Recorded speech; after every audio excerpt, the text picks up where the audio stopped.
Grand rising. Greetings, greetings, greetings. Halito, Osio, Mabriqua, what the deal is. Wagwan, my beautiful people of the world. Yo, hope everybody's doing good. Hope everybody is looking forward to a wonderful day, a great day, a superb day. Remember, the outcome of your day depends on you. If you decide you're going to have a great day, if you decide you're going to have a magnificent day, that's what it's going to be. However, if you decide that your day is going to be chaotic, you know what I'm saying? Your day is going to be, a dreadful day, then you're absolutely right. That's what's going to happen. But I have a beautiful video um, lecture I have put together for you guys. I'm not going to call it a lesson because it's not a less on, but it's a add on. So I have a great add on that I would like to share with you guys. All right. First off, let me just give thanks to the great Mother God, the great Spirit. Give thanks to my spiritual parents. Give thanks to my guardian angels. And give thanks to my ancestors. I thank them every single day. As a matter of fact, more often than once a day, I do that all through the day, just acknowledging them, giving them honor, thanking them for being that umbilical cord to the source. I am grateful. Pardon me. I also would like to give thanks to my physical parents that are still here. I'm thankful. My relatives, family, friends, associates, even people who consider me enemies. I'm sending out positive energy to you. And hopefully that some of my light will shine on your darkness and bring you into the light. Now, with that being said, may I reiterate, I have a beautiful add-on for you guys today. And all I'm asking is this, brothers and sisters. I mean, I am going to do an extensive, in-depth video for you with information that's really pertinent, information that you need to know. I have done videos in the past, talking about that information, but I have been meditating a lot, and I felt in my spirit that I need to revisit that information, but this time do an extensive video, all right, but give a lot of information and explain things in detail. So get your pen, get your pad, and let's get ready. All I'm asking is, hey, you know what? I got my Cash App in the link below. Man, just support, man. I mean, how much? I mean, that shouldn't even be something I should mention in videos. It's just to show you appreciation for all the hard work and all the information I'm giving you that could potentially save your life, get you out of bondage, get you out of debt. How much is that information worth to you? So all I'm just saying, man, everyone who listened to the information, you know what I mean? Just donate $5, man, for the least. I'm just saying, just donate $5 because, like I said, it's a lot of work, and I don't feel like I should charge for that information. The information is free. All I'm just saying is just donate $5. Each and every one of you who actually look at the video, I know the information is going to be great. You know what I mean? I know it's going to be beneficial to you. So all I'm just saying is just support, at least $5 to my Cash App so I could continue doing what I'm doing for you. So I'm very thankful for that. And I'll tell you, and I'll reiterate again, not that I don't, as you could see, anybody who know me know I don't stress fiat currency, but I travel all over the country and it's very costly, to do that. And I do that for you and on your behalf. So all I'm just saying is, hey, just support. So for all of you who are being righteous and who are being honorable, thank you for supporting. Like I said, each one of you that listen to this video, please donate $5 to my Cash App. Thank you in advance. All right. So I want to start off by giving a disclaimer. All right. Because brothers and sisters, this is real. All right. The so-called powers they be, they're trying to entrap me into putting me in a label of a terrorist, okay, or to be part of some sovereign group, which they know that I'm not, but they're trying to entrap me. So just so you know that what I do is it's a very serious thing, and people don't realize that people such as myself, the position we put ourselves in because of the atmosphere that we live in. All right. These people, they don't want you to come out of bondage, and they will hurt anyone that's making an attempt to give you information to get you to think for yourself. All right. So just know the position that I'm putting myself in. Some of you may care, some of you may not care, but I care about my life. I care about my safety. So all I'm just saying is just show your appreciation and show some love. But with that being said, let me just make my disclaimer. All right, the information contained within this video, or the information you get from my voice, my vocals, all right, is for educational purposes only. I repeat, for educational purposes only. Nothing set forth herein is it intended to be legal advice or able to be construed as such. I am not an attorney. I am not a lawyer. Okay? And I don't give legal advice. This discussion is a private one. And when I say private, meaning that I'm doing that within the confines of my home. All right? And I'm putting it out there to the people I consider to be, friends, family, associates, people who even consider me enemies. Okay. So to me, it is, even if it's in public, to me, it's still private. Okay. And it's non-negotiable between the parties. Anyone acting on any of the contents herein does so solely on the basis of her or his own violation and at his or her own risk. Everyone has the duty and absolute right to think, evaluate, research, learn, and act autonomously. Inasmuch as law equates the right to use deadly force, destructive violence, it would appear prudent for anyone to refrain from adopting any course of action without first understanding, understanding, overstanding the basis and reasons thereof, and how to defend it if challenged.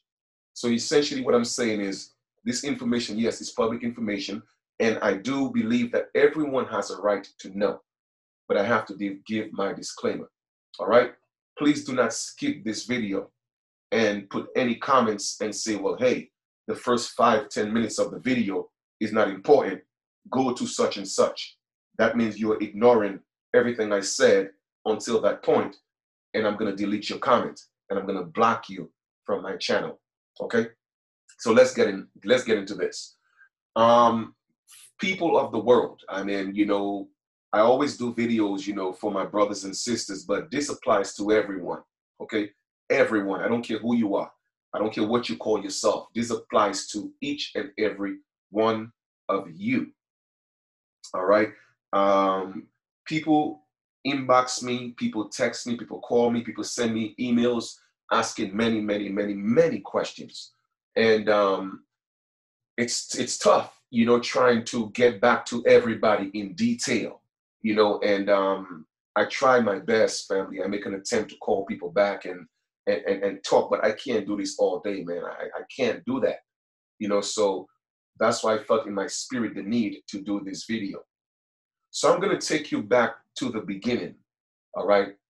At least to a point where you could have a true understanding of how we ended up in this situation and who put us in this situation. Once again, I have done videos and give spurts of that information, but in this video, I'm going to go in detail, okay?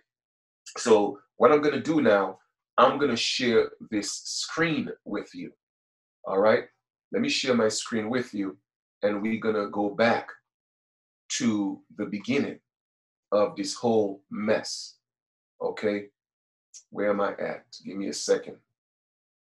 Give me a second here, guys. Okay, let me share my screen Where's my Zoom at? I'm going to share screen. Share.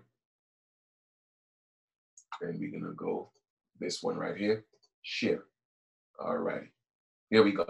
So we're going to take this as far back as, well, I could go further than that, but I want to start from when this so-called, or this supposed slavery started taking place. All right. I have done recent videos telling you about slavery was illegal, and it was made, it was abolished or made illegal or unlawful all as early as the 1100s. Okay. Now, when people think of slavery, people always tend to think of so-called Black people. And I'm saying so-called Black people because no one is Black and no one is white in complexion. It is impossible. And I repeat, it is absolutely impossible, scientifically impossible for anyone complexion of their skin to be Black or white. All right? Black and white are not colors. So when you have grown folks running around here calling themselves Black, it is of sheer ignorance. And the people who know the truth, they are misleading you and misguiding you. And they are your enemies. I'm going to repeat, anyone who calls you Black is your enemy, especially if they call themselves a scholar and they hold themselves to a certain esteem.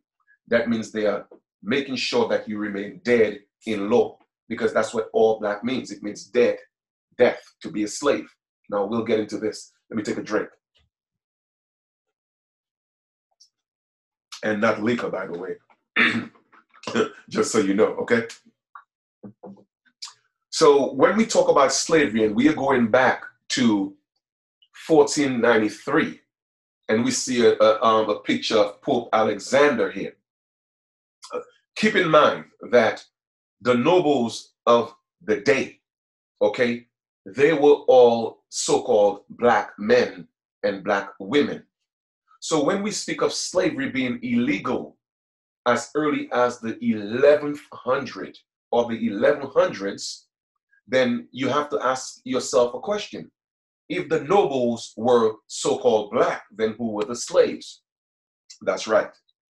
The majority of Caucasians were enslaved around the world. Even, yes, you had some so-called Black people enslaved, all right? This was all about certain bloodlines who called themselves nobles, and they had their subjects, okay? Their subjects, their citizens, all right? Going back all the way to Rome. Now, some people may say, well, they were Moors, but not every so-called Black man or woman called themselves Moors around that time. So that in itself is a fallacy, okay? All Moor means is to be Black, or Morin, or Maud. Go look at the etymology, all right? In certain instances, Moor was considered a race of people. Certain instances, it was considered a description of the skin or the complexion of a people. So they have to make up their mind exactly what it means, all right? But this is not about Moors or to beat up Moors. I just want to put things in perspective, okay? Moor is not a nationality, all right? So I don't get how Moorish American could be a nationality. That's insane. It's absurd, all right? Now, let us go to 1493, and we're talking about the Pope asserts rights to colonize, convert, and enslave. That's 1493 AD. Pope Alexander VI issues a papal bull or decree. That's in 1493. Inter Caetera, in which he authorizes Spain and Portugal to colonize the Americas and its native peoples as what? Subjects. Okay? Subjects. That word is very important. The decree asserts the rights of Spain and Portugal to colonize, convert, and enslave. It also justifies the enslavements of Africans. So once again, you are seeing that there is a clear distinction between the native people of the Americas and Africans. And when we are speaking of natives, we are talking about the original natives. We are not talking about these $5 Indians, all right, and these Mongoloids, all right, they didn't come into play. They were not considered the native people of the land at that time, all right? They didn't come into play until the late 17, early 1800s, or actually mid 1800s. Giving them late 1700s is giving them too much credit. It's early to mid 1800s, that's when they started coming into play. All right, you had literally an influx of immigrants coming here claiming to be the natives. All right, now keyword, PayPal bull, PayPal bull. So let's look at the etymology of PayPal, because as you could see, PayPal has Papa in there, Papa. Let's look at the etymology of Papa. PayPal.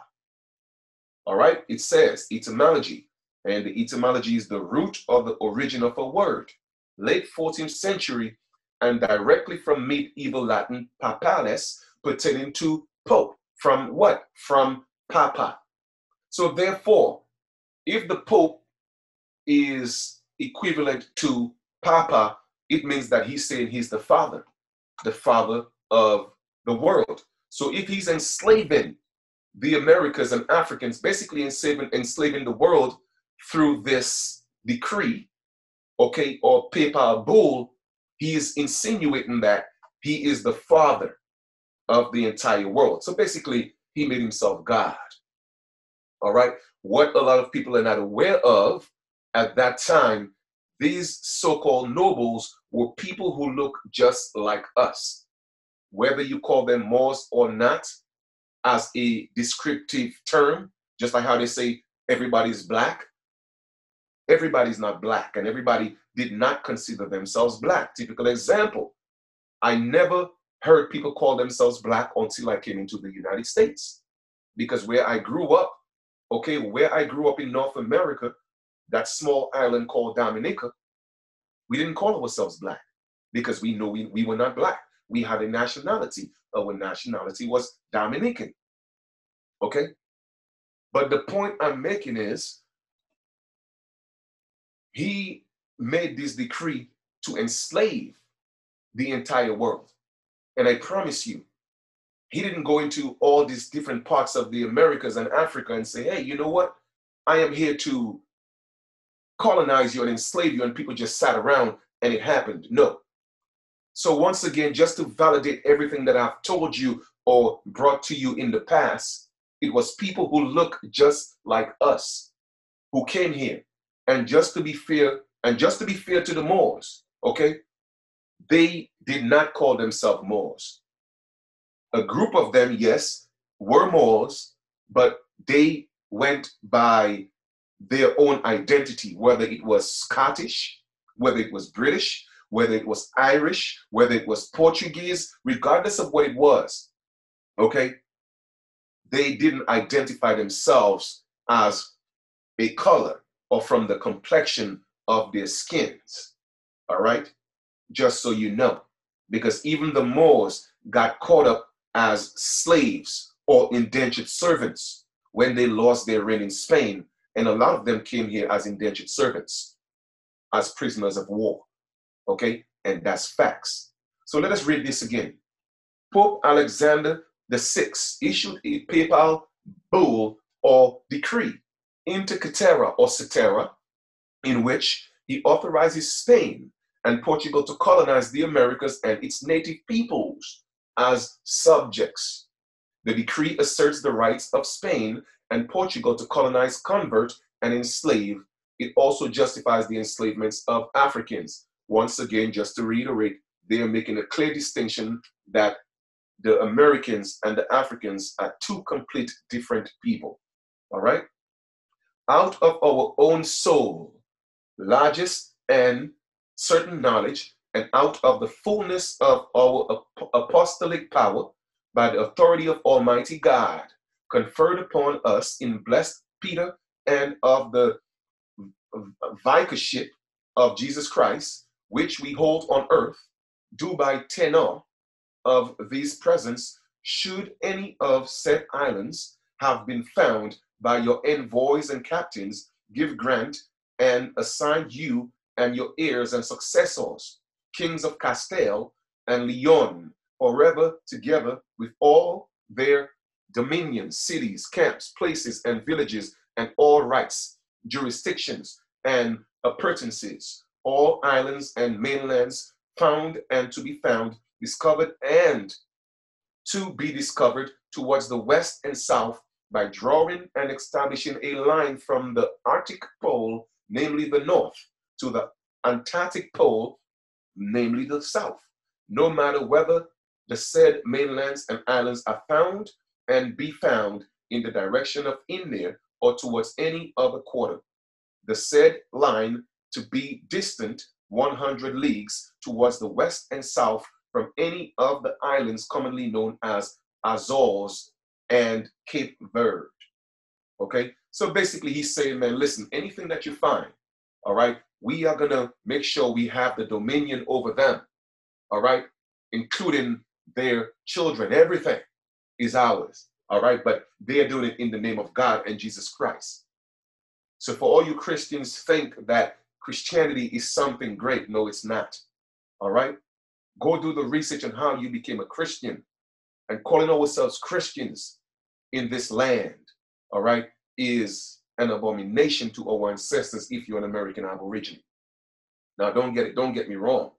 Some of these people are Christians because they came from, a lot of them are descendants of those Scottish, the British, which are the Britons, the Irish, okay? They were the Christians. Christianity didn't start with so-called pale-skinned people or the white man. No, that is a so-called black religion, and nobody's black, so I'm saying so-called. That's why it is so hard for our people to get away from it, because it was people like us, that look like us, who brought it here. So brothers and sisters, put this in perspective. Why do you think they think that's ours? Because it was the people who look like us who brought it here, okay? Like I said before, the Caucasian man or the pale man didn't come into this game until later, all right? Let us proceed. With this proviso, however, that none of the islands and mainlands found and to be found, discovered and to be discovered, beyond that said line towards the west and south, be in the actual possession of any Christian king or prince up to the birthday of our Lord Jesus Christ, just past from which the present year 1493 begins.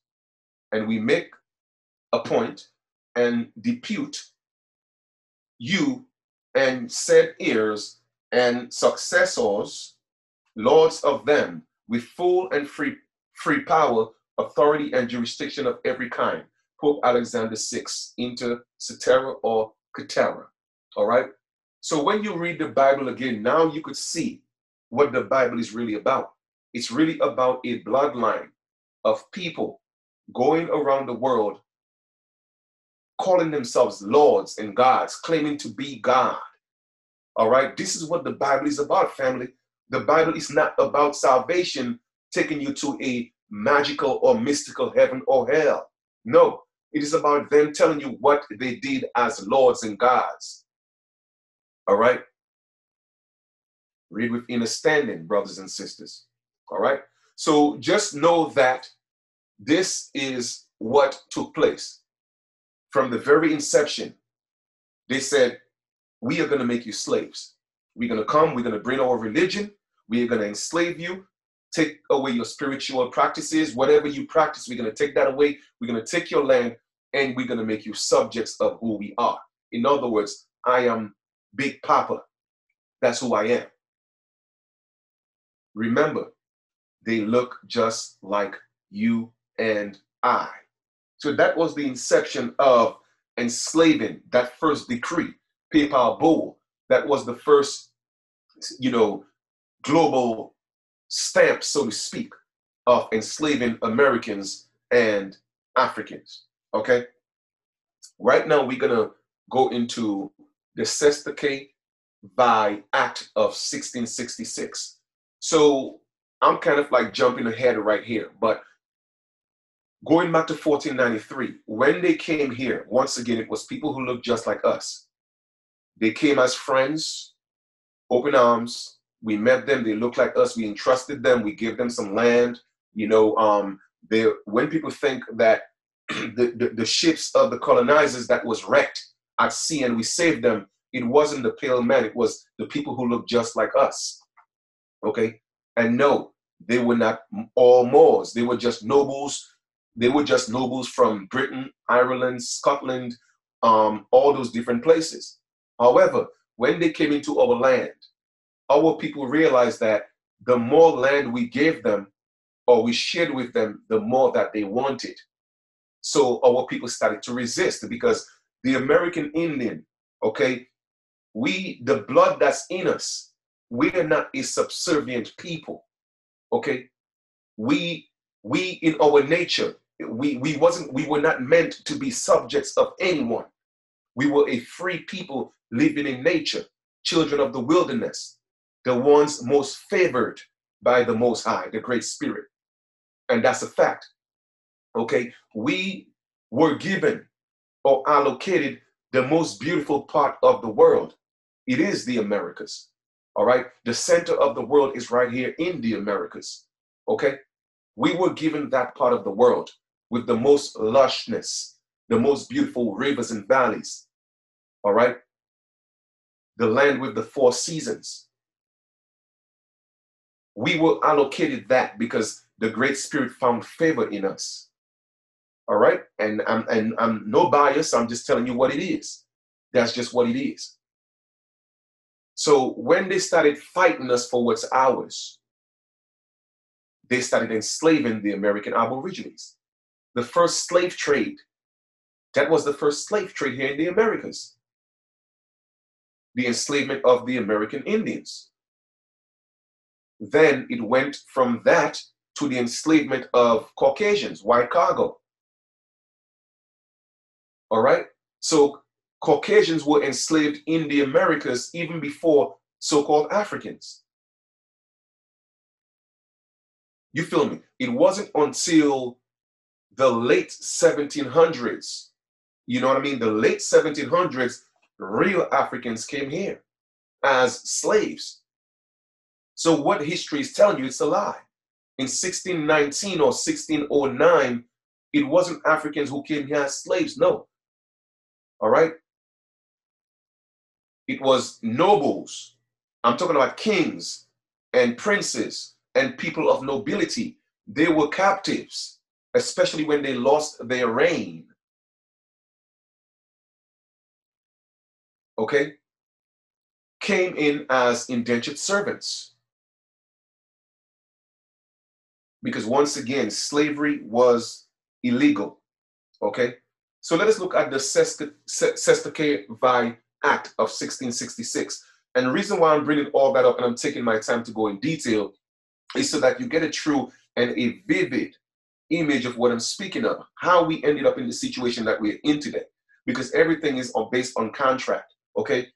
The Pope, you know, the king, they came together, they said, listen, we're gonna give these people, we're gonna make them Christians, you know, we know they're gonna resist, we're gonna kill them, murder, rape, pillage, sodomize their children. I mean, do what we gotta do to make them Christians. Give them Jesus, all right? So how is that Jesus came and murdered our ancestors? So why do you think Jesus is the one that's gonna save us, their children? Think about that here for a second, okay? So everything is about contracts, all right? Let us look at the Sestakevai Act of 1666. 1666, chapter 11, 18 and 19, and I guess chapter 2, if you know, CHA2, whatever that means, right? An act of redress of inconveniences by want of proof of diseases of persons beyond the seas, or absenting themselves upon whose lives estates do depend. So remember, through all these documents, they have made people estates. All right, your body is your estate. Your body is your possession. All right, it's an estate that was created through that Sestakevai Trust or Act of 1666. Now it says, recital that Sestake vies have gone beyond sea, and the revisionists, yes, cannot find out whether they are alive or dead. Okay?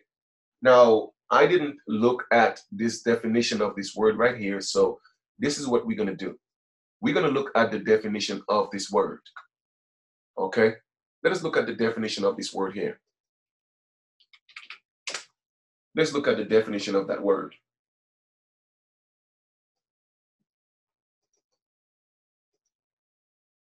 For you to really know what situation you're in right now, you have to know where you came from, brothers and sisters, people of the world. You have to know. All right? Reversioner. Let me hear how it's pronounced. Reversioner. Or reversioner. Okay. Reversioner. A person who possesses the reversion to a property or privilege. Okay? Once again, a person who possesses the reversion to a property or privilege. So it is someone who has possession or possess the reversion to a property. Now, what we need to do is look at the definition of reversion. That's what we need to do. All right? Because reversion. What? Give me a second here, guys. Reversion, that's what we're going to look at. Reversion. Reversion. A return to a previous state, practice, or belief. The right, especially of the original owner or their heirs, to possess or succeed to property on the death of the present possessor or the end of a lease. So think of what we are reading here right now. Okay? Think of what we are reading in law. It says, and that says law, the right, especially of the original owner. Remember, a reversioner is one who owns, possess. Okay? The reversion of property. You did. Property. So they made people property. Original owner or heirs to possess or succeed to what? Property on the death of the present possessor or at the end of a lease. So they put a lease, okay, on these people that left Britain. All right? Let's go back to this again. Now, when we read, we will see that it makes sense. Now, it says, recital that Sestake V's have gone beyond the sea. All right? That means those people, they have gone beyond the sea as indentured servants. They left Britain.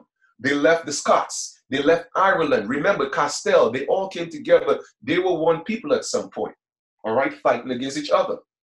But the people who left, their subjects, they were placed in a Sestake Vi Act. And the reversioners, and it says, when they have gone beyond the sea, and the reversioners cannot find, in other words, the reversioners, meaning that the people who possess ownership of that property cannot find out whether they are alive or dead. In other words, they're gone. We don't know if they're alive or dead. That's what it means. I'm taking my time to break this down so a child could understand what I'm saying. So please bear with me. Don't get impatient. I'm doing this deliberately, okay? Because I really need you to get this. I appreciate your time on understanding on this, right? It says, whereas, and I'm reading here. Okay, let me just highlight this so you could see where I'm reading. I'm reading here, okay? It says, whereas diverse lords of manors and others have granted estates by lease for one or more life or lives. They have granted estates by lease for one or more life or lives. So in other words, they were putting insurance on people's life or lives. Whereas diverse lords, now you go to the Bible and read the Bible, and now it's going to make sense to you. They are not talking about a Lord, a Savior in a magical sky. They are talking about nobles and princes dealing with their subjects and their journey of their bloodlines. That's what the Bible is about. Okay? Now it says, or else for years determinable upon one or more life or lives, and it have often happened that such person or persons for whose life or life such estates have been granted have gone beyond the seas or so absented themselves for many years that the lessors and reversioners cannot find out whether such person or persons be alive or dead, by reason whereof such lessors, remember they're leasing, they gave a lease. A lessor is one who give a lease. And revisioners have been held out of possession of their tenements for many years after all the lives upon which such estates depend are dead, in regard that the lessors and reversioners, when they have brought actions for the recovery of their tenements, have been put upon it to prove the death of their tenements. In other words, their tenants, right? When it is almost impossible for them to discover the same, for remedy of which mischiefs so frequently happening to such lessors or reversioners. So essentially what they are saying is this, right? The people who became the lessors, who created these estates on the lives or for the lives of these people that went beyond the sea, all right? Because they don't know whether they are alive or dead or what's going on, they are gone. Let us go look at the definition of tenement. Because once again, I want us to read with understanding. So once again, bear with me. I guarantee you schools and colleges will not teach you that. But yet still you spend thousands and thousands and thousands of dollars going to these schools, putting yourself in debt, and coming out talking about you have master's degree and you have bachelor's degree. Man, listen, forget all that. How many of them teaching you the real things? Okay, here we go. Tenement, a room or a set of rooms forming a separate residence within a house or a block of apartment, a piece of land held by an owner. A tenement, a tenant, basically. Okay, so when you come back to that, you will see what it says, the recovery of their tenements. In other words, their property. They don't know whether their property is alive or dead. So this is what this is all about. Now let us read some more. It says,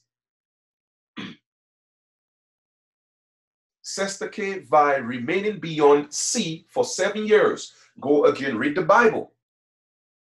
Indentured servants, indentured tree, all right, was based on a 7-year contract. So all of these people who came here, they did not come here as slaves. That's why the slave trade is a lie. It's a lie, at least when they say it started. All right?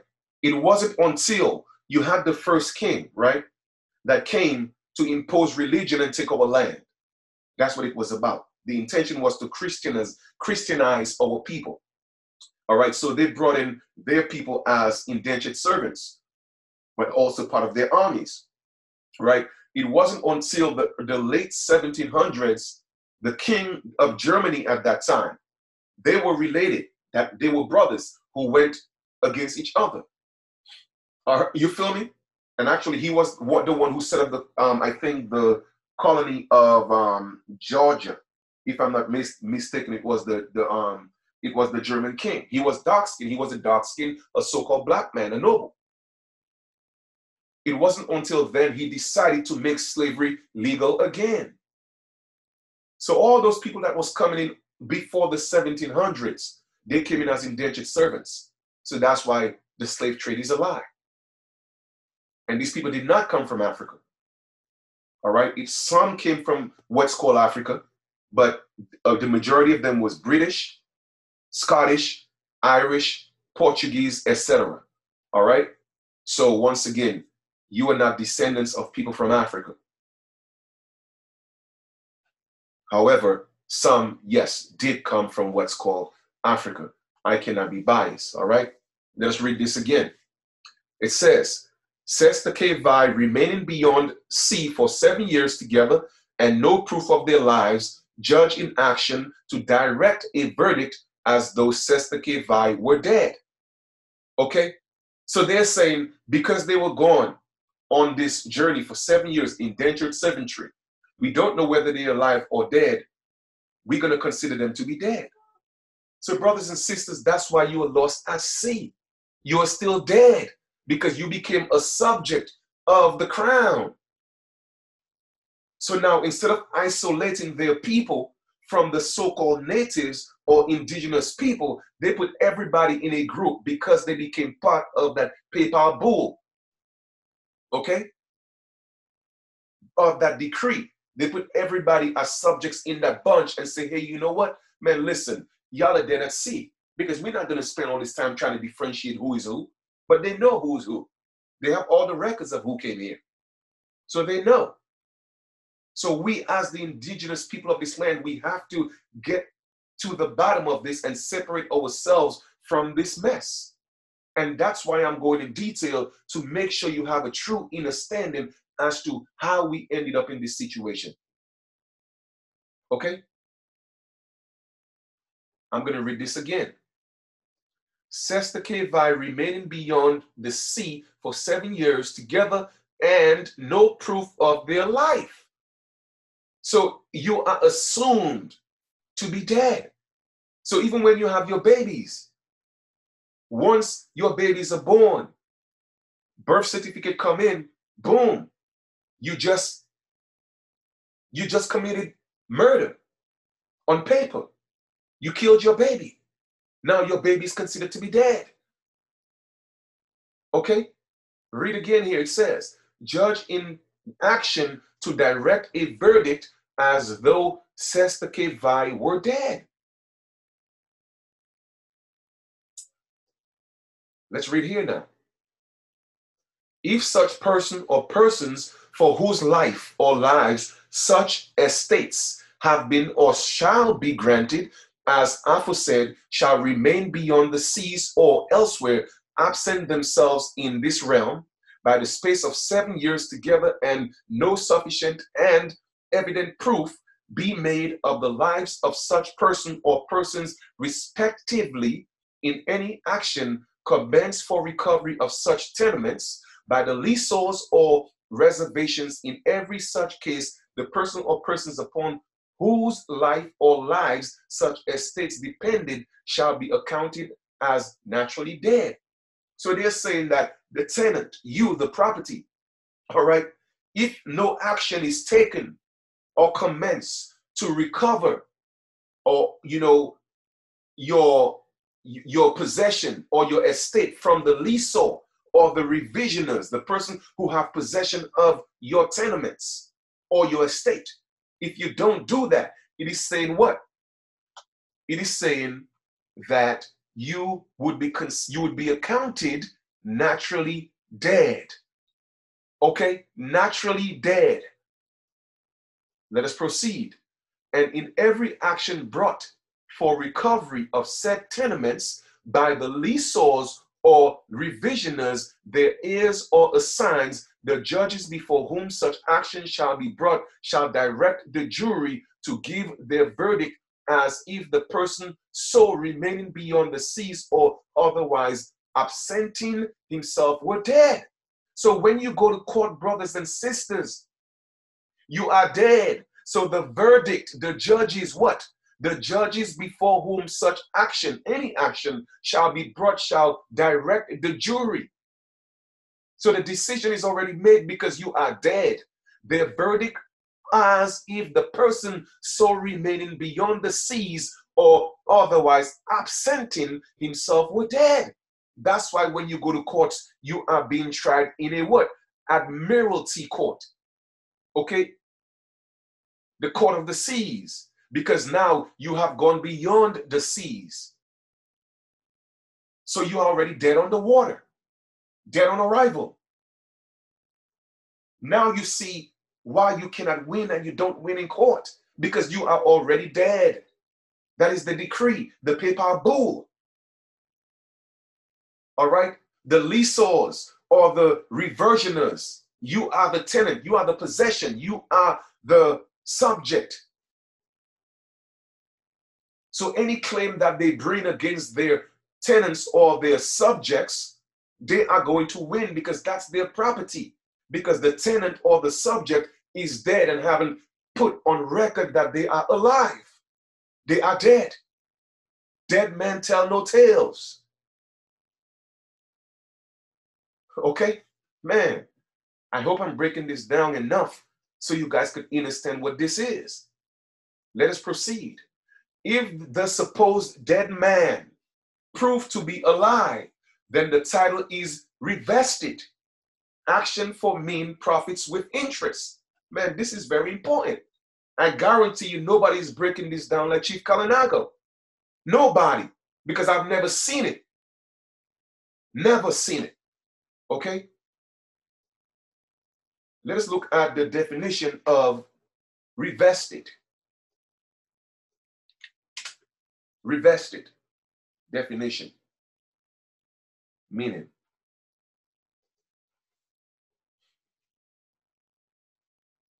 Revested, to reinvest. You hear that? To reinvest someone again with power or ownership, reinstate.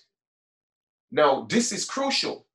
To vest power, for example, once again in a person or an agency. Let us go read this again. It says what? If the supposed dead man, because it's assumed and supposed that you are dead, proved to be alive. In other words, if you say that you are alive, they say in what? Then the title is revested. Let us go look at this again. To what? Reinvest. So if you are proven to be alive, the title, remember the title, and we're going to break that down because your name is nothing but a title. So to reinvest someone again with power or ownership. So in other words, automatically they have power over you because you are dead. But if they find out that you're alive and you say that you're alive, right? They, because of the paper bull, all right, they could reinvest in you, someone, okay, again, with power or ownership to reinstate, to vest power, or for example, once again, in a person or an agency. That's what they're doing, they're saying. So if you find out that you are alive, then the title is reinvested. Action for mean profits with interest. So you are nothing but a business. That's why they had to do what? Bring in the birth certificate as what? A title of revested, a reinvestment to start over again. Because the people were deemed alive. So they couldn't enslave you just like that. So they had to bring a new contract. So the birth certificate is basically the new Sestake by trust, or the act that was reinstated. Then what? The title is revested and says what? Action for mean profits and interest, with interest. Okay? Provided always, if any person shall be evicted out of any lands or tenements by virtue of this act, and afterwards, if such person or persons upon whose life or lives such estate or estates depend, shall return again from beyond the seas, or shall on proof in any action to be brought for recovery of the same, to be made appear to be living, or to have been living at the time of the eviction, that then and from thenceforth the tenant or lease who was outed of the same, his or their executors, administrators, or assigns shall or may re-enter, repossess, have hold, and enjoy their said lands or tenements in his or their former estate for and during the life or lives or so long time as the said person or persons upon whose life or lives the said estate or estates depend shall be living, and also shall upon action or actions be brought by him or them against the leaseors, revisioners, or tenants in possession or other persons respectively, which since the time of the said eviction received the profits of the said lands or tenants, recover for damages the full profits of said lands or tenements respectively with lawful interest for and from the time that he or they were outed of this said lands or tenements and kept or held out of the same by the said leaseors, revisionist tenants, or other persons who after the said eviction received the profits of said lands or tenements, or any of them respectively, as well in the case when the said person or person upon whose life or lives shall such estate or estates did depend or shall be dead at the time of bringing of said action or actions, if said persons or persons were then living. Okay, I know that was a lot, but basically, I'm going to break this down for y'all. So let me read it over again, and we're going to take our time and read it, and we're going to dissect what we're reading, okay? Now it says, providing is always a provision, that if any person or persons shall be evicted out of the lands or tenements. In other words, if you're evicted of your land or tenements, meaning that your possessions, by virtue of this act, they're talking about the Sestakevi Act. And afterwards, if such person or persons whose life or lives such estate or estates depend shall return. So they're saying that if your life depends on your estate, all right, and you return again from beyond the sea, meaning that you come back from sea and you have proof of action saying that, meaning that when you come back from sea, it means that you are not dead. You are proving that you're alive. Okay? You are proving that you're alive. And that such action for recovery of the same. In other words, you want to recover your tenements, your estate, what you have lost, be made appear to be living. It's saying that you are telling them that, hey, I'm not dead, I'm alive. Okay? Or have been living at the time of the eviction. So at the time of the eviction that you lost your house, your car, your land, if you are proof to them that you were alive based on the eviction, or when the eviction was put in place, then it says that then and from thenceforth the tenant or lease who's outed of the same, his or their executors, administrators, or assignees shall or may re-enter, repossess. So in other words, your land, your house, your cars that you lost, the executors, the people, the administrators, those who are in charge of the estate or who runs the estate, the trustees, you let them know that, hey man, listen, upon this eviction, I wasn't dead, I was alive. So it says what? The assigns or the assignees or the executors shall what? Shall or may re-enter, repossess, have hold, and enjoy the said lands or tenements. So in other words, you have a right to go ahead and say, listen, I wasn't dead at the time of this eviction. So I still have the right, I'm alive, to enjoy what's mine. Okay? In his or their former estate. For and during the life or the lives or so long terms as said person or persons upon the life or lives of the estate. So basically, essentially, what they're saying is that, all right, if you lost anything due to an eviction, your possession, your estate, because you were dead at sea, but you didn't know, but you came back and said, hey, I was alive at that time. Because remember, they don't own anything. All they're just executors, assignees. They're the trustees. They don't own it. It's yours. You are the beneficiary. But because you are dead at sea, that could be taken away from you. All right? So I'm just opening up your mind to some things so that you know that when these things are happening to you, why they're happening to you, and the solutions that you have to come up with to prevent you from getting into these situations. So because you were dead, all right, all these things happen to you. But if you prove to be alive, they're saying that the title can be revested. So now it's a new contract. So because it's a new contract, you should have more of a say as one of the contractors to determine the conditions of that contract. All right. So I just wanted to break that down for y'all. Okay. Now, let us step into, remember it says what? Remember where we saw that word title? Title. We saw that word title in there. Where did we see that word title? Estate. But remember where we saw that word title, and I told you the title is also your name. But anyway, it's somewhere in there, right? But when they speak of the title, then I'm going to prove to you that the title is synonymous, associated with the Sestake Vi Act, and then the new version of the Sestake Vi Act is the birth certificate, because your mother gave what? Birth to a what? Because you came through the birth canal. You came from the sea, the waters of your mom. All right, so you were still lost at sea. But however, your mom gave birth to a live baby. Okay, your mom gave birth to a live baby, right? So it is saying that if the man proved to be alive, then what? A title, here we go. A title is revested. So now they have to do a new contract, a new Sestake Vi Act. And now this one again, the action for means of what? Profit with interest. That's all you are, commodity. Now we go to what?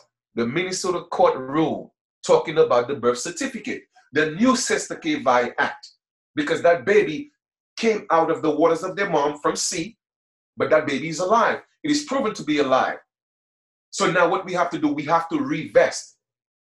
In other words, reinvest in that title. Now we come into the birth certificate. General rules of practice.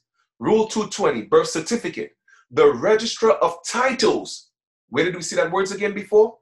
Man, let us go back again. Title. Here we go. So now they have to revest.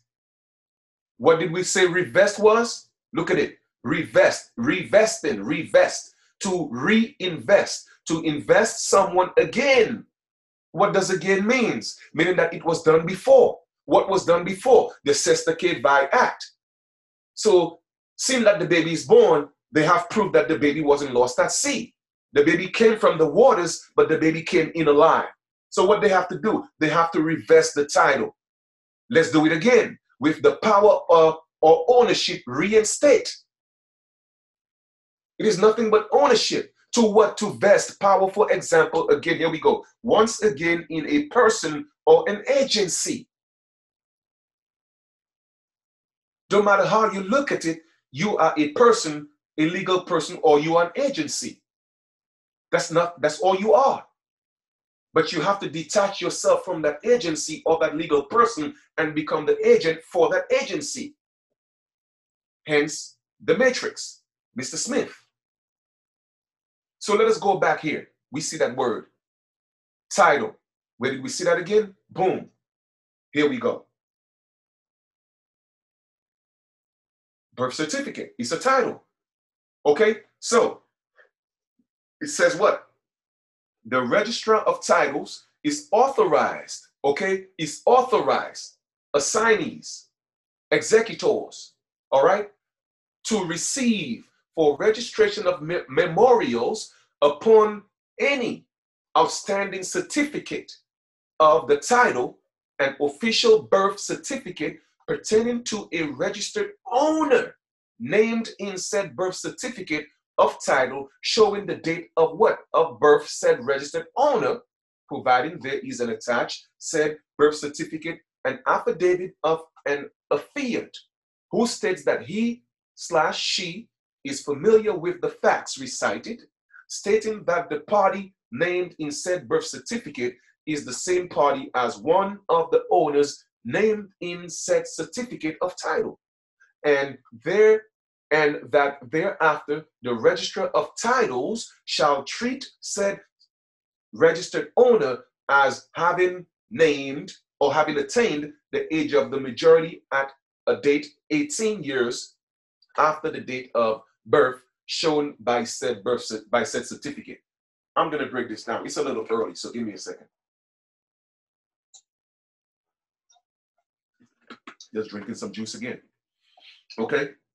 Now, we know what the title is, right? It's associated, of course, with reinvesting. It is just showing and proving to you that this birth certificate is nothing but an extension of the new version of the Sestake Vi Act. All right? Let us go look at we did look at the definition of register, right? We did look at the definition of register. We did. But let's bring it up again. Register, what? It says register is what? An official list or record, for example, of what? Births, marriages, and deaths, of shipping, or of historic places. All right? It's an official list, a listing, or what? A roll. Does that bring that to mind? A door's rolls? Huh? A roster, an index, a directory, a catalog. Right? Let us go look at a definition of name. Name. Their name is a title. So literally, what you have is a title. And your mother, what? She registered it. Register, it says what? An official list or record. So your mother made a record, which is a register, to register your title, a record of your title, to put that on record. All right? Let us go look at name. A word, name, let us look, we know what it is, but let us look at name. What, before they used to have synonyms, right? But they're talking about similar, right? Oh, similar. Oh, it's close, but it's not the same. No, it's the same. Because they know people are wisening up. Back just a few months ago, they never had similar. They had synonym, right? Which is basically the same thing. So what? A title. A title. Let us click on title. What is a synonym for title? Let us look at it again. A synonym for title is what? A name. So a name and a title is the same thing. A what? A subject. You are nothing but a subject. Click on that again. Or name, right? Let us go back here again. Boom. A tag. A tag. Let us click on tag. A tag is what? A label attached to someone or something for the purpose of what? Identification, or to give other information. You feel me? So all these words are synonymous, brothers and sisters. So now let us go back to the Minnesota Court Rule 220. So now so we could really put this in perspective. I've done this before, but I'm going even deeper. The registrar of titles is authorized. In other words, the registrar of names. The registrar of names, a list of names, the records of names, is authorized to receive for registration of memorials upon, okay, let's look at what the definition of memorials. Because when I think of the word memorials, memory, it means, something that has passed, death, so let's go look at the definition of that. Definition of memorial. Memorial. Something, especially a structure established to remind people of a person or an event. All right. So like I said, something, especially a structure established to remind people of a person or an event. Your birth was nothing but an event. It was nothing but an event because that's not your birth date. Your birth date is when the sperm meets the egg. Your arrival, what they call your birthday, is your arrival, but it's nothing but an event. So your event is being registered and recorded. All right? A monument is the same thing, a synonym. A monument, right? Look, a monument means what? When do they do monuments? A statue, a building, or other structure erected to commemorate a famous or notable person. A memorial, a statue, meaning that you are gone. All right, you dead. A shrine. What's a shrine? All these things are synonymous. A place regarded as holy because of its associations with a divinity or a sacred personal relic marked by a building or other construction. Well, this one doesn't really apply, right? But now you get the idea what I'm talking about. All right? So a registration of your memories. Someone who was alive, but because of the Sestake Act, they made them dead again. So now they are registration of your memory. Of your memory. You're no longer a living child. So it's like your mother gave birth to you a baby. All right, we celebrating that. All of a sudden, boom, here comes the birth certificate with, all caps. What is another name for tombstone? A capstone. So they just made you dead again. So as soon as you're born, a few days later, boom, they're celebrating your death. And they have to go register what? Your memories. A registration, put it on record. Your memorial. It says what? Upon any outstanding certificate of title, which is a name, an official birth certificate, right? Pertaining. Now, what's a certificate? Let us go look at definition of a certificate. You see, we got to put those things in perspective, man. Y'all got to get this.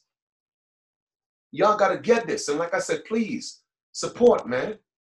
Support. If you don't think in your heart that you need to support, man, I'm telling you, that karma that you're going to face, man, it's not going to be easy, man. Because you're the one bringing that upon yourself. People working hard giving you that information. Now check this out. Certificate, an official document attesting a certain fact. All right, so now that it's an official document attesting a certain fact. Let's read that now. So now that your title, which is a name, all right, the registrar is authorized to receive registration. What's registration? A record of your death, your memories, your memorials upon any outstanding certificate. A certificate is what? Let's look at that again. Official document attesting a fact. So when you get that certificate, you sign it. You're making it an official document, and you are attesting that it's a fact of a title, the name. Official birth certificate, right? A birth certificate, a fact, official document, attesting it to be a fact, pertaining to a registered, all right? A registered owner, an owner. So you are an owner. On that birth certificate, there is 3 owners. You, your mother, and your father. So you are one of the owners named on said certificate, the official document attesting a fact of a title, a name, showing the date of birth of said registered owner. You are the owner, providing there is an attached said birth certificate, and affidavit of an affiant, who states that he or she is familiar with the facts recited. Let us look at the term affiant.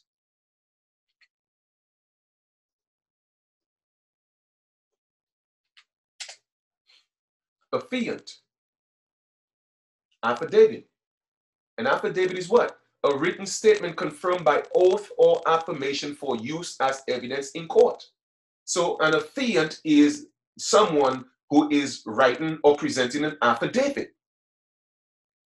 But it's a written statement confirmed by oath or affirmation through a notary or your witnesses for use as evidence in court.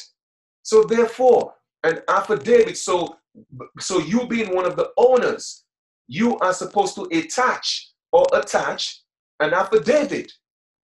Let us look at what affidavit is again. A written statement confirmed by oath or affirmation for use as evidence in court. Boom.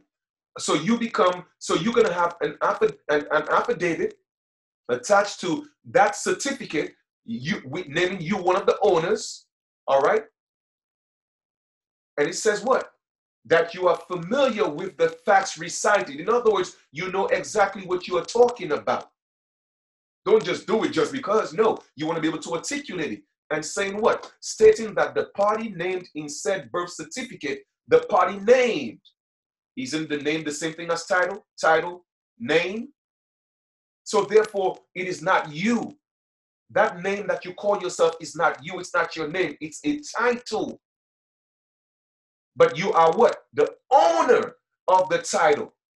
But the only way you have to make it legally binding is you have to attach what? An affidavit to said certificate.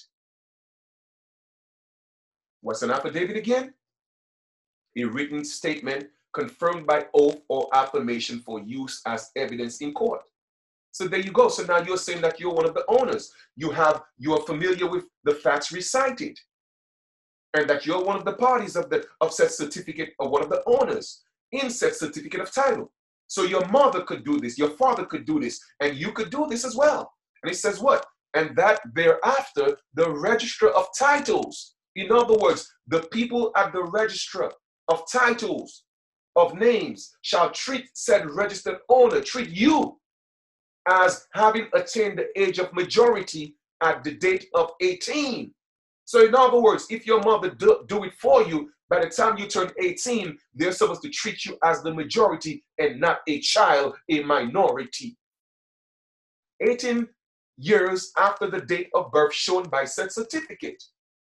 Brothers and sisters, is that simple, but yet still so complicated, because our people are not taught this. Okay? And every county clerk is supposed, and court is supposed to give you the right to make such a filing. Okay? That is a general rule of practice for the courts. But because they want to keep you as a slave, okay? They want to keep you dead at sea. They're making it impossible for you to do that. Okay? They are violating your rights. You are one of the owners of that title. You are not the title. Nowhere did it say it was you. So why are you going around talking about, oh, that's my name? No, it's not. You are the owner of that name. But you have to do it the lawful and legal way with an affidavit. What's an affidavit again? Here we are. A written statement confirmed by oath. Whether it's your oath, you're making an oath, or affirmation. So when you do an oath or you affirm, then you could have your witnesses, or you could take it to a notary if you so choose, but 2 or 3 witnesses would suffice. Okay? That's what you do. Okay? Now, let us go here. Let us dive a little deeper now. So now that you have gotten a clear understanding, I hope you have gotten a clear understanding of how all this happened, how we got here, where you are at, what the birth certificate is. It's nothing but an extension of the Sestake by Act. It's just a new version, because the people who came, they were dead at sea. The convicts they sent here, the nobles, the people they sent, this had nothing to do with indigenous people. We, as the indigenous people at all. We just got caught up because we wanted to be part of their system. Okay? This stuff ain't got nothing to do with us. We didn't have birth certificates. That came from the other side. Okay? It's the people who look just like us who brought this here. You think they don't know this ain't got nothing to do with us? But they're forcing us to assimilate.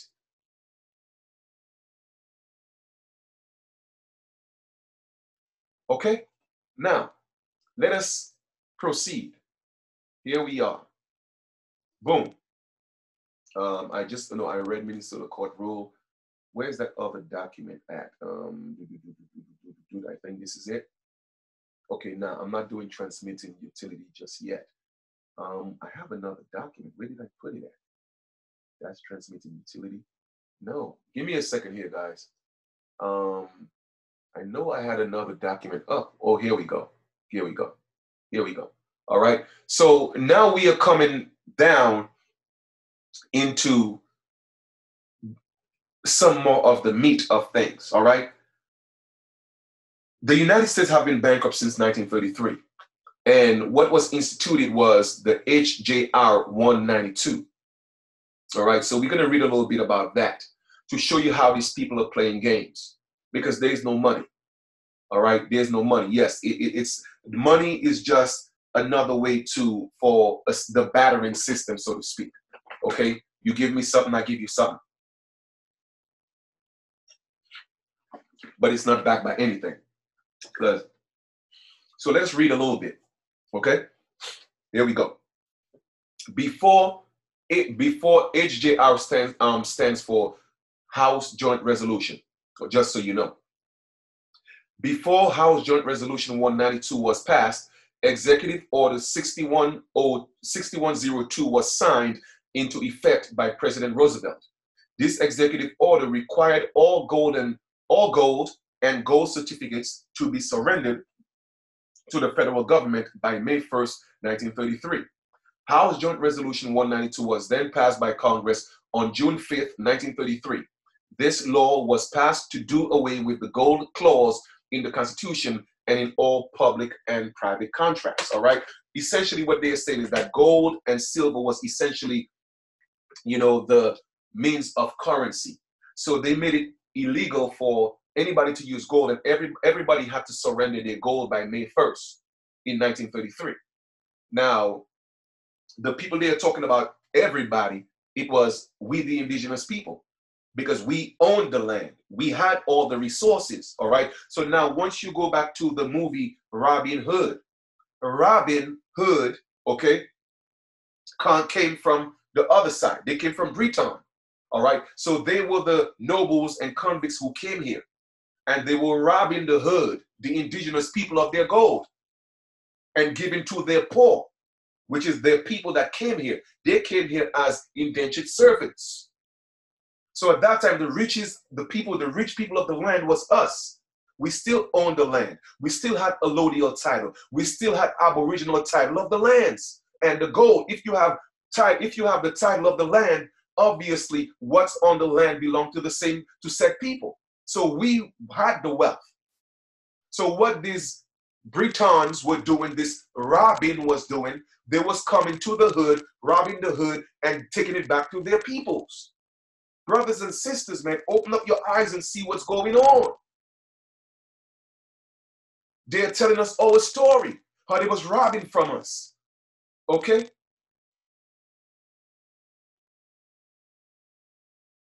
Man, this is deep, but it's cool. I know how deep the rabbit hole, and I know how to pull the rabbit out. So we're going to do this. All right? I'm reading from here now. In 1933 was also when the United States went bankrupt, which was not the first time that it went bankrupt. In fact, the United States was so far in debt that it went bankrupt 2 additional times previously. Once in 1789, forming the Constitution so the states could sign on as security for the Fed's debts. And then in 1861, when the southern states said no more and wanted to succeed rather than sign on another pledging of assets to pay the federal government's debt. Okay? Then, in 1933, and with House Joint Resolution 192, they took all the gold, all the true money, all the property, and instituted eminent domain and property taxes, divided land titles, and instituted the income tax to control the labor of the people. In addition, with House Joint Resolution 192 is when they instituted the birth certificate to control the people and have the future American people become the collateral for all the federal government's debts. All right? Now, we just went over what the birth certificate is. So now remember, when you go back to the Sesta Act, it was talking about to revest, meaning that for profit and for investment and profits. All right?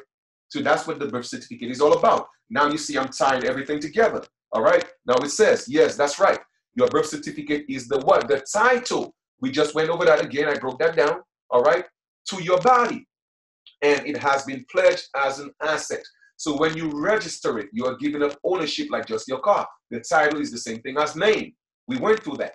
The holder has the right to the taxes and fines, fees, etc., that you pay the government through judgment, courts, cases, payrolls, income taxes, property taxes, etc. I just broke all that down. Okay? From the very beginning, the government was indebted to the European bankers as a result of the revolution. How ironic that we had to borrow money from England to pay the war we fought against them. Okay, now when we say we fought against them, that ain't got nothing to do with us Aborigines. All right, it was them that came here, the indentured servants, the so-called slaves that came here. That's the we they're talking about. Brothers and sisters, we were just innocent bystanders. And when I say brothers and sisters, now I'm speaking to the American Aborigine. We have always been the innocent party, the parties in this. Don't get me wrong. Yes, some of our ancestors got caught up in the slave trade, in the slave game. I'm not going to dispute that. Yes, some of them enslaved their own. I'm not going to dispute that. But we were just innocent people who got caught up in this system that was brought here by the nobles of Britain, Ireland, Scotland, or Portugal, who looked just like us, who came to enslave us with their religion. Like I said, the Caucasian man didn't take over the game until after the revolution, when the so-called black slaves or indentured servants who came here with the white cargo, so-called white slaves or indentured servants, they were working side by side on those plantations. And they revolted against their nobles in England, which was the so-called black kings and queens. Okay? And when they won, all right, it wasn't until then that the so-called white man gained power by now fighting World War I, World War II, so that they could regain power around the world. Brothers and sisters, man, y'all gotta put this together. Okay? Where we at? So I'm reading here now. So fast forward to early 1900s, and you will come across several key events that make it quite obvious there was a master plan at work, enslave the people.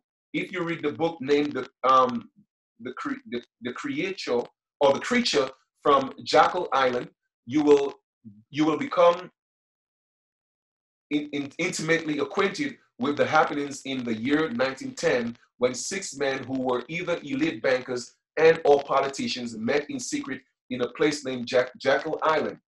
The purpose of this meeting was to formulate plans for economics reforms for the United States. This is where the banking cartel began in this country. The idea of a central bank had always been rejected, and so the men who met on Jackal Island needed to come up with a way to trick the people into allowing a central bank to be instituted.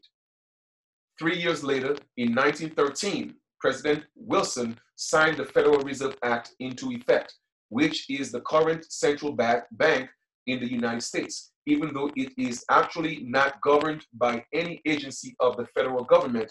8 years later, in 1921, the Maternity Act was passed, which required all birth to be registered with the state. So now all key pieces were in place for the upcoming bankruptcy, default, and restructure. In 1933, when the federal government went bankrupt, they passed EO 61, which is Executive Order 6102, and HJR 192, and pledged us as collateral to back the government debt. All right, this made us slaves, but they couldn't technically make us slaves because that would be illegal. So they had to give us a remedy. So that is what House Joint Resolution 192 is about, is the remedy. It is state that the government has the obligation to discharge and settle any debts we may incur in our daily lives. Yes, this includes mortgages, car loans, utilities, etc. All right. So seeing that the government took all of the money, they took all the gold from we the indigenous people. All right. But they still wanted to enslave us. But it so happened that their subjects from England, Ireland, all those places realized that was a trick. So revolutions and rebellions were starting to happen. So they say, you know what, man, we cannot afford another war. So with these people, so let us give them a way out, which was House Joint Resolution 192. But they still didn't want these so-called black people, okay, or indigenous people to know about it, all right? So they taught them about those classifications, but still made us, in other words, they taught them how to be creditors, and they continued teaching us how to be debtors. So the new version of slavery was a creditor became the slave master, okay, and the debtor became the slave. So so-called black people are still debtors because they are not versed or educated on this type of information. That's why I tell y'all, man, listen, y'all go to school and get degrees, spending all these thousands and thousands of dollars putting yourself in debt. For what? To still be a slave. Here I am giving you the information. Okay, isn't that worth $40,000 worth of student loans? Man, listen, how much does this worth to you? That's just all I'm saying, man. This is real. All right? Let's read this again. But wait, wasn't House Joint Resolution repealed? Technically, it was, but the provisions that brought us into having no money of substance still exist and apply. So yes, it was technically repealed, but it cannot be repealed, because if it's repealed, then that means you put the people back into slavery. They still have to give you a way out.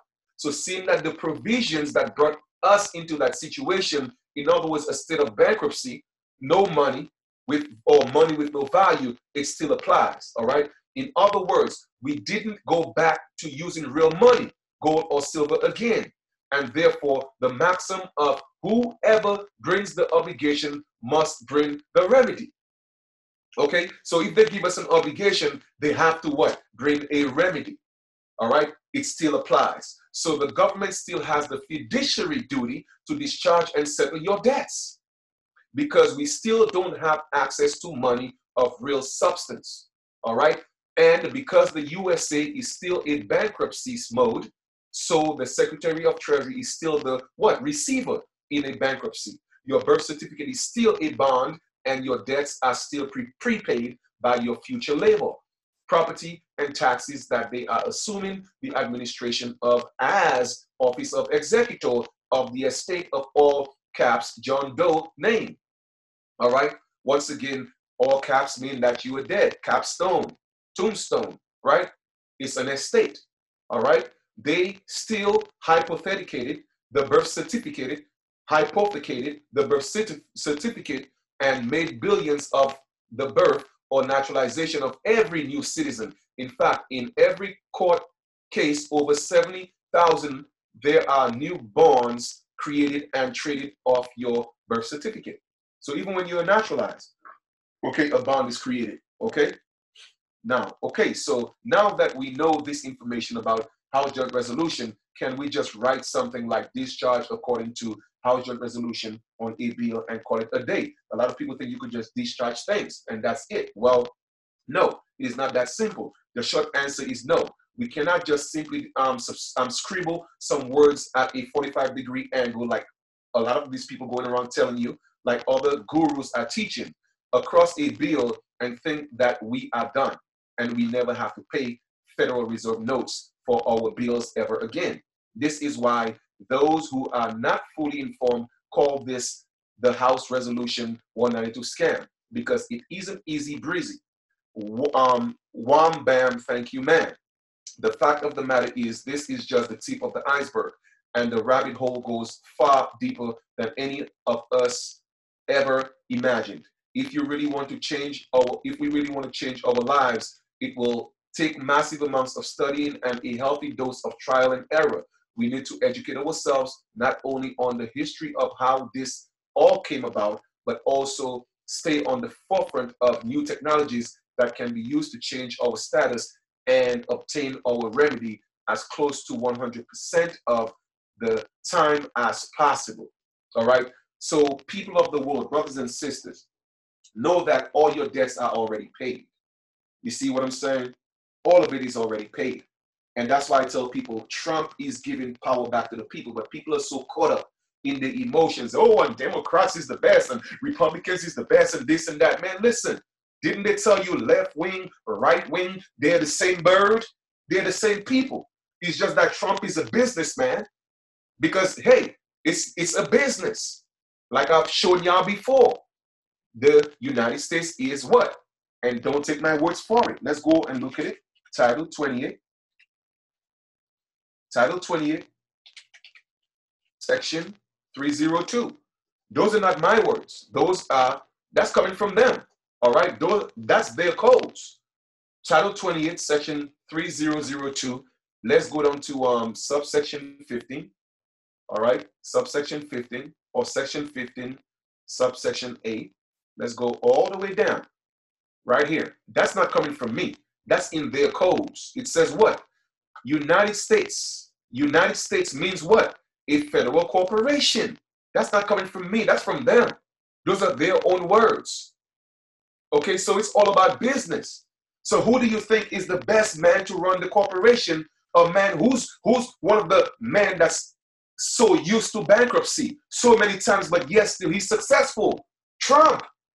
What the hell Obama know about bankruptcy and running business?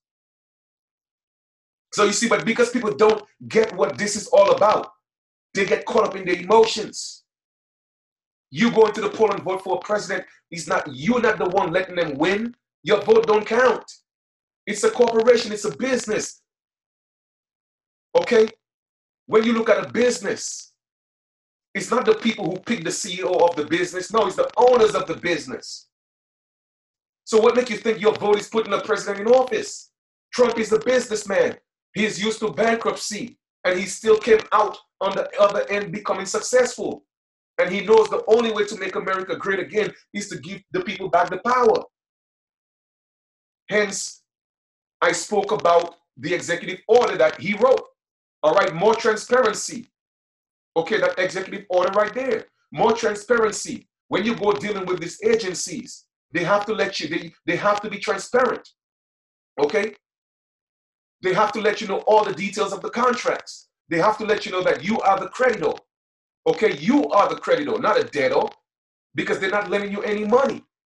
When you go get a loan, whether it may be a car loan, a house loan, I don't care what it is. Okay? What they do is your account is already set up. Your estate is already set up. And the treasury, okay, is where all your resources and your credits are. Because they took away, especially as indigenous people, they owe us this. Okay? But it applies to everybody. But I'm just saying, we were the original people of the land, and they robbed the hood and took all of the gold and silver. So therefore, we as indigenous people, they cannot and they should not deny us or deprive us of that right.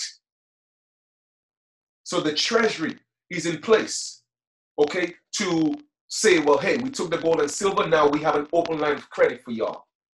All right? But what it is, the middleman came into play, which is service companies. Those mortgage companies, they're nothing but servicing companies. The police officers, they're nothing but servicing companies. They're all servicing companies that have signed charters and contracts with different agencies. That's all they are. They're just the middleman. So they're saying, well, hey, you know what? The only way to get to God is through Jesus Christ. It's through Jesus, the Son of God. The Son of God is their agencies. Now I'm giving you a different allegories, okay, of what all this could mean. So the only way to get to the treasury, which is God, you have to go to the Son. Who's the Son? The Son is those agencies, the gatekeepers. And again, that's just a different allegory that I'm giving you what Jesus means. But Jesus has already paid the debts. Jesus already died for your sins, which is why the treasury exists. All your debts have been paid for. You feel me? That's what the treasury is. So in order to get to God, the treasury, they tell you, well, come to Jesus, which is those agencies. So when you go get a mortgage and you sit down with a mortgager or one of those realtors and whatever, or go get a car or whatever it is, that he's considered to be Jesus. And I'm going to take you to God. So once you fill out the application, all right, then they go to God, the treasury, and say, hey, you know what? We got this application. Check their credit. Now, they check to see how much your credit is. It's okay. You know what? Yeah. They want a house for $200,000. Yeah, they're good. They're good on that. So God say, yes. Jesus, which is the agency, all right, or the agent rather, yes. Boom. They're good. So now they come to you and say, hey, you approved. And then let me ask you a question. When you have ever gotten approved for a house or a car, have they ever given you money? No. So where did this mysterious or mystery money come from? There's no money. It was your signature that gave them the permission to go to God, which is the treasury. Okay? You have to first go down on your knees and pray to Jesus for Jesus to take you to God. And again, I'm using the allegory. So you go to them. The application is your prayer, your pledge. Okay? You go into them, asking them, man, am I approved? I need an application. All right, so here we go. Sign your name here. Let me go to the treasury. Let me go to God and see if you're good. Okay, good. You approve for 200,000. And then what they do is you give them a certain percentage, 3%, whatever it is for their service. They're nothing but servicing companies. They call that amount your deposit. So once you have made your deposit and you approve, their job is done. That house and that car is yours because God already paid the debt. Jesus already paid the price. The treasury already gave you that credit. It's already paid for. But what they do is they trick you into another contract called an installment contract and tell you, well, hey, you know what? I want you to pay me back because I gave you 200,000 and you could pay me back within 30 years or 5 years if it's a car, or 10 years, whatever it is. But you go into that voluntarily because you don't know. You see, you don't know. But it's already paid for with your credit, not theirs. They didn't give you the credit. Okay? You're giving them permission to access your credit for you. When they access your credit for you, you let them be on the signers or power of attorney to do that for you. And they're coming back and letting you pay for something you already paid for with your own damn credit. This is fraud. Why? Because they are not telling you and giving you the full detail of that contract. There's no full disclosure. So it's all fraudulent. However, what they're doing is not fraud because you're doing it because of your own consent. All right? Nobody's forcing you to sign anything. But it becomes fraudulent because there is no full disclosure. So therefore, Trump is saying, listen, man, y'all got to be more transparent. Y'all enslaving the people. He cannot say it with so many words. But that's what he's telling you. Okay? So stop getting emotional into this politics game and look at it for what it is. It's a business. And you are nothing but a small business. You feel me? So when you go get a car, any of those things, man, listen, that stuff is already paid for. From the moment you get approved, they have to give you that house. They have to give you that car. If they don't, then you could sue them. Don't do any installment contract. Take the paper that you were approved. Okay, take that paper, make copies, and go file a suit in court against them because you was approved and they don't want to give you your home. They don't want to give you your car. So now they have to either give you your home or give you that $200,000 cash, $200,000 in cash that you was approved for because it's yours. Your signature already created it. Okay? I hope that makes sense. But anyway, like I said, it's some more information, but I just wanted to open up your minds. Okay, so you could really see what happened to you, what happened to us. All right? I hope you appreciate that information. Once again, my Cash App is in the link below. Like I said, man, don't be dishonorable. You know, a lot of people make this information private and let you pay for them. All right? I'm giving it to you because it's just information. I do this because of the love. Okay? All I'm just asking is each and every one of you who get this information, who see the video, all right, just donate $5 to my Cash App. That's all I'm asking, man. That's all. You know what I mean? That's it. Because everything I do, I bring it back to you. So find it in your heart and be honorable, okay, to support, okay? My email is always in the link below for anyone, you know, who wants a private consultation. Man, by all means, send me an email. We could set that up. All right. But with that being said, I hope this information opened up your minds some more. I just felt in my spirit that, you know, this is public information that the people need to know. I'm not doing anything unlawful, anything illegal. I'm just sharing public information, just bringing that information to the people. So once again, like I said, I'm not giving you any advice. I'm not an attorney. Do as you may with the information. Just don't get caught up with all these people out there doing all these crazy things, telling you you could do this and you could do that. Don't get into those situations. All right? Make sure you understand what you're doing. Study, study, study, study, study. All right? So that you are able to free yourself from bondage. All right? Get out of her.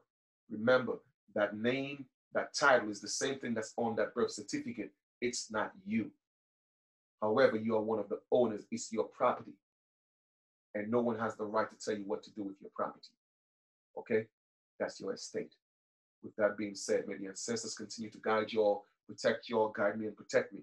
I love y'all. Once again, my Cash App is below. Please find it in your heart to support. Peace, love, harmony, and light.